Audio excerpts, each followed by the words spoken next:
Coming up on the Best of John Miller, meet a man who takes the castaways from the sea Come and grab this one. and crafts them into some very relaxed furniture. Also, what a tangled web John wove when he went searching the internet for the president. Aren't you concerned about this? We'll show you what he discovered instead. Plus, on your marks, get set, go. We visit one very special store where the prices are low and competition is high. They don't meet FAA standards, but they'll drill a nice hole at home. And John went looking for a good story and caught a great one, thanks to some student inventors. That's all coming up next. Discover the lighter side of Northwest living as Idaho's News Channel 7 presents The Best of John Miller. Hi again, everybody, and welcome to the show. I'm David Augusto. Happy to have you along. Well, if you head to the beach with John Chug Water, don't even bother with sunscreen or beach towels. You won't be lying in the sun, but you will be put to work. The Port Gamble, Washington furniture maker is also a hunter and a gatherer. John explains how he ties it all together. When John Chugwater walks along the shore, This is kind of a good looking one. he sees things in a way no one else would. Look at this. Even if it's the worst day of the year, Look at how beautiful it is out here. when it's gloomy, It's gorgeous. awful, An awesome. really, really nasty, Really, really nice. I mean, look at this place. How many ships can you see passing by? And the lighthouse. When I get here, it's like, watch out, everybody. even when there's nobody. I know you're a little cold, but this is a dynamite day for picking up wood. So with son Shelby and of course Lucky the dog, Come on, Lucky. John picks through Mother Nature's lumberyard, Yep. Beautiful. thrilled how the surf has restocked her floor. I'm a nutcase when it comes to wood. It's a crazy deal. It's something that's been in my blood since I was young, you know, and I've just always had this real strong connection with wood. That's where it all ends up to dry when I pick it up off the beach, and there's some awesome pieces of wood. You got to dig for it, but there's some nice pieces of wood back there. Which John screws together without much precision. It's going to be a good-looking chair. It really is. I notice you don't spend a lot of time with tape measures and stuff. No need for tape measures here. So he might cut a piece and screw it up, cut it again and screw it up again, and cut it one more time before he eventually screws it up so bad it fits just right. There we go. And in the end becomes a bench or a chair. Sometimes he'll give life back to a 2,000-year-old dead tree root by turning it into a giant fountain that's perfectly imperfect, just the way Mother Nature intended. When I put my signature sand dollar on it, then it's a done deal. There's a reason they call you beach bum furniture, huh? Yeah, because I'm always on the beach. Except you go out on the worst days of the year. Come and grab this one. That's the best time. The time when John Chugwater sees things in a way no one else can. That's a really nice piece. Very interesting. John only picks up wood on beaches where it's allowed and suggests you look into wood gathering regulations before you become your own expert driftwood furniture builder. And of course, don't forget to ask before you head on to private property. Wouldn't want you to get in trouble. Know anyone with big feet? I mean, really, really big feet? Maybe they should meet the Bigfooted Portland, Oregon brothers who took a lifetime of teasing and turned it into big business. Now they're taking steps, very large ones, oddball, to ensure every oddball, that is, can fit into his shoes at least. John Miller explains.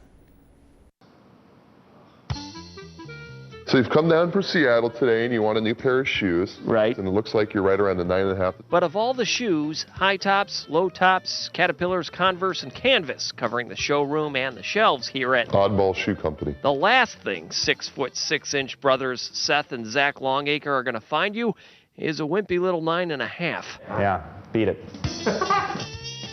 You know, we're not screwing around here. Forgive them if they're a little bitter. The pathway through childhood wasn't so easy in size 16 shoes. You know, when we go shoe shopping, it would become just, you know, this total circus sideshow. We'd go in and the salespeople, the customers would all stop what they were doing. They'd gather around and they'd point at us, you know, like we were, you know, outcasts. Yeah, we had one or two choices and got sick and tired of it. Oh, you need a pair of shoes for a wedding? Here, this off-white color looks great with a black suit, and we have it in your size. So instead of getting mad, Oddball Shoe Company. the brothers decided to get even. maybe even break even, opening a place where the name fits, and finally, so do the shoes. What's the minimum size requirement here? 13. Yeah, we do 13 and above. Or this is actually a 19. So this would be along the lines of something you might sell here. Yeah, we sell a lot of these. And those, and this, a size 20. Exactly. We're revolutionaries. Saving Jim Potts. Shoe size? 14. And Eli Albaugh. It was tough. And all of large-footed mankind. We're here 6 days a week, so we got to make it fun. We got some good video games that we enjoy. Right. And beer. And beer, exactly. What else could a guy need? Yeah, sometimes people buy shoes. And we got James, a guy in Virginia, Arizona, New York, Kansas, Idaho. That's every corner of the world, or the country, I mean. Right, and then we got a couple orders going out to London, England today. Oh, it is every corner of the world. Yeah, I mean, you'd probably wear these. Seth and Zach Longacre, happy to see their shoe business is enjoying some growing room. Put a little paper in your toes. Far beyond a 9.5. Yeah, you fit right in. Now, Seth and Zach deal to some pro athletes as well. They've even sold shoes to basketball star Yao Ming, who, by the way, wears a size 19. It's pretty big. Want to find out more about the president? Here's fair warning before you get on the internet. As John found, when you search for the White House online, you may find yourself tangled in a very complicated web. This whole mess started with an innocent email from Chrissy Fields. It says, "Hi John, yada yada yada. We were visiting the White House website today, www.whitehouse.org, and we ran into a few problems. Could you please investigate?" So we dialed up whitehouse.org, popped up the president's page, printed it out, took it to the State House where the vote was unanimous. There's something wrong. Yes, that's wrong. I'll be darned. It's George Bush. But it says George W. Bush. The picture's wrong. They got Dad on there. George W.'s name with George H.'s picture. Well, I'd say whoever wrote the script didn't get it right. Think they'll lose their job? I don't know. Well, probably not, because the person who made this website doesn't work for the White House. Quite the opposite. He designed whitehouse.org as a satirical mockery of the president, calling him WWW, among other things. It's an otherwise carbon copy of the official White House website, seen here, whitehouse.gov. What do you think of that? I don't like it. It's not nice. I suppose it's going to be difficult to control that type of thing, but you would think that with the White House might have a little more control. That's what we thought. So we decided to actually dial up the White House, and we talked to an actual White House spokesman. And I asked him, aren't you concerned about this? Well, we're busy building the Bush administration website. Is this right? Oh, we're focusing on our own website. Aren't you going to do anything? Well, we're not focusing on the other websites. The only conclusion? There's a fine line between gov and org and com these days, and if you're looking to do a little web surfing, you better look before you log on. Be careful where you click, huh? That's right. Now, John tried to contact the creators of whitehouse.org, but there was no answer at their California office, and experts we talked to say there's no specific law prohibiting them from using whitehouse.org. Now, just a quick refresher, if you want to find out more about the actual president, you can dial up www.whitehouse.gov. Still ahead on the Best of John Miller, it sells everything from bolts to fax machines. Learn why some people want this surplus store to stay a secret. And what's with this sign growing out of the side of a Treasure Valley hillside? I woke up with a dream one morning and thought, I've got to spell Iris on the hill. John gets to the bottom of the mystery.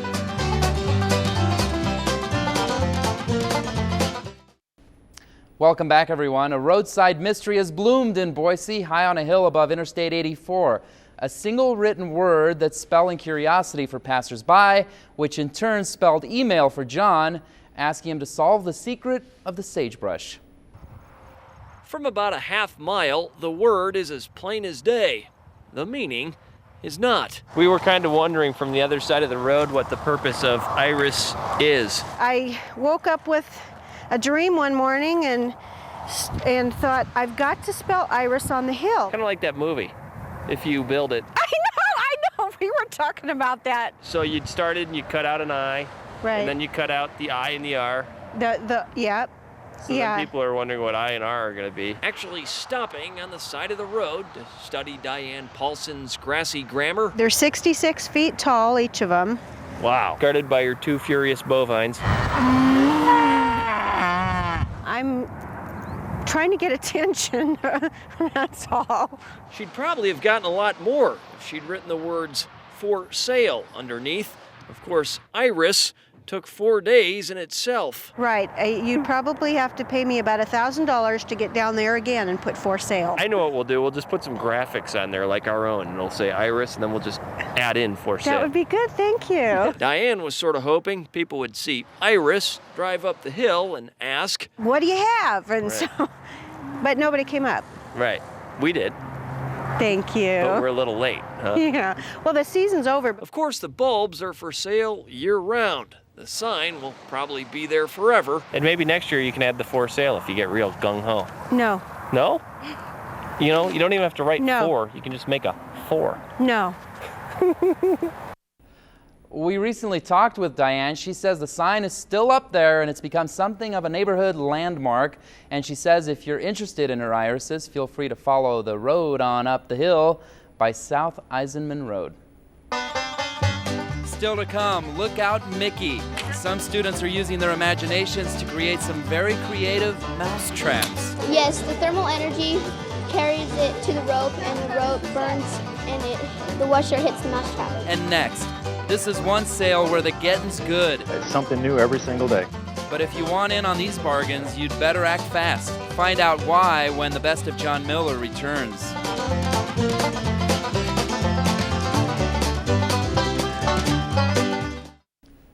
It's a company that builds everything from planes to missiles. But what if Boeing held a garage sale? Well, they do, and you might not be so surprised to hear that John Miller found it. Those are the regulars. We're looking for bargains. Some of them will arrive an hour and a half to 2 hours early just to be the first in line. Hiding behind their collars, don't be offended if they aren't overjoyed to see you. They're probably supposed to be at work.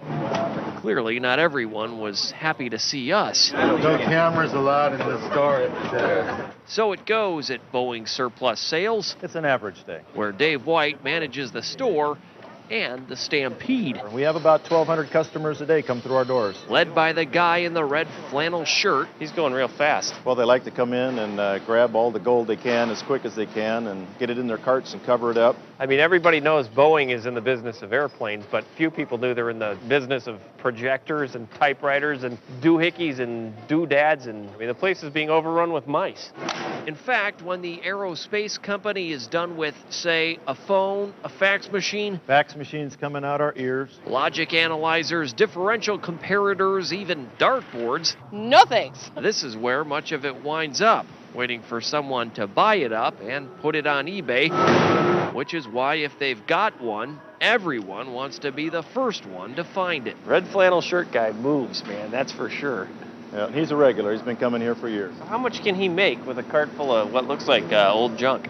Well, they don't divulge their earnings to me, but I understand it's about $20,000-$30,000 a month is what they're earning as far as reselling the stuff.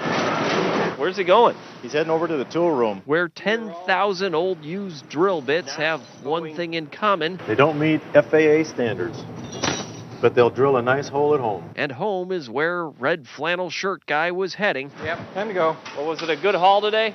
Yeah. But are you going to be a rich man after this? No.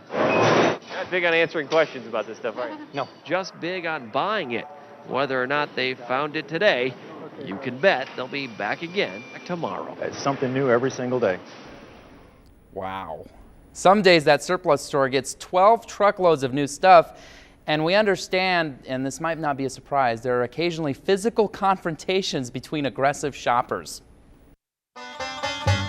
Later, we meet a man with a burning desire to create items that will take your breath away. My mom's side of the family, everyone on her side is artists, and everyone on my dad's side is construction workers. And okay, maybe it's not possible to build a better mousetrap, but we meet some students who made more creative ones. That's when we return to the Best of John Miller.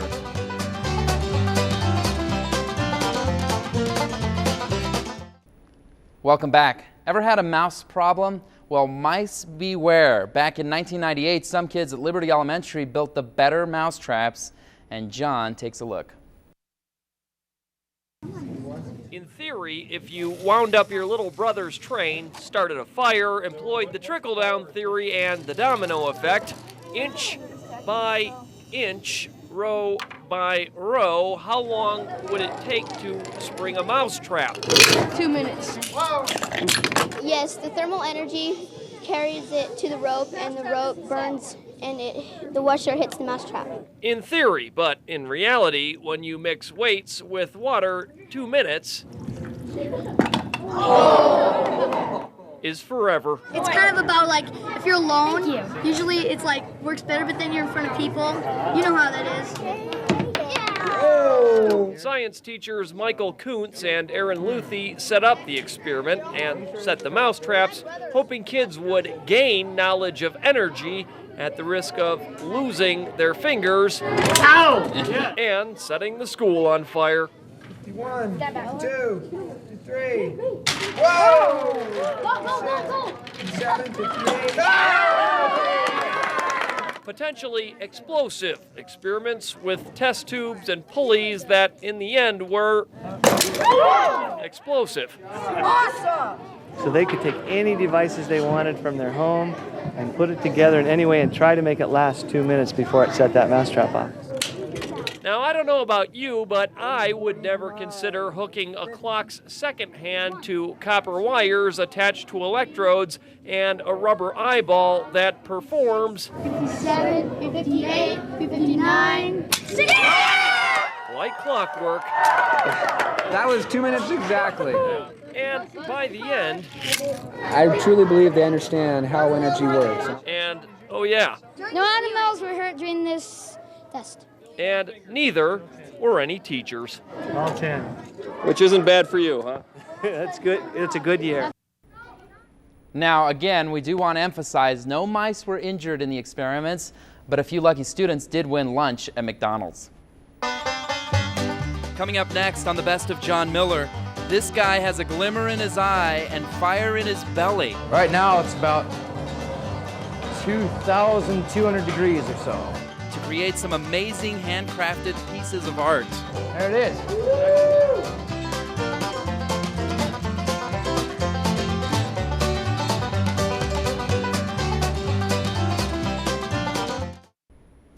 Pete Lanigan knows what it's like to be under fire. It's a way of life when you make your living as a glass blower. Lanigan is one of the few you'll find in Idaho, and back in 1998, he fired up his furnaces for John Miller. When Pete Lanigan puts his irons in the fire, so to speak, all right, it's best to get out of his way. Yep, right now it's about 2,200 degrees or so. It's all about timing. If you're off just a little too much sometimes, it can really just mess up the entire piece. This piece, still just a glob of liquid glass, would become a solid glass bowl, part of a collection of glasses and goblets and ornate pieces already pulled from the flames in Pete's garage. My mom's side of the family, everyone on her side is artists, and everyone on my dad's side is construction workers. At age 22, Pete is already something of both. He built the brick ovens himself and fireproofed his shop, all after a 6-year apprenticeship under his uncle, a master glassblower in California. Now it's his own art, made from his own tools and his own breath. And the help from all the city officials, and it was cool, man. They helped me get my dream going. Yeah, thank you. This is just another color I'm putting on real quick. Turn it shy. Turn it shy. Yeah. Woo. Now, with his own apprentices, all right, bring it on over. Pete's work is a dance between fire and form with an unpredictable partner. Just watch what lands on his right arm. But when all is said and done, this is the best part here. It's crazy. It's the price Pete Lanigan is willing to pay for the dream of molding a masterpiece. All right, there it is. Woo! Nice. And it goes. Yeah. Yeah. All right. Right on, Pedro. Amazing stuff.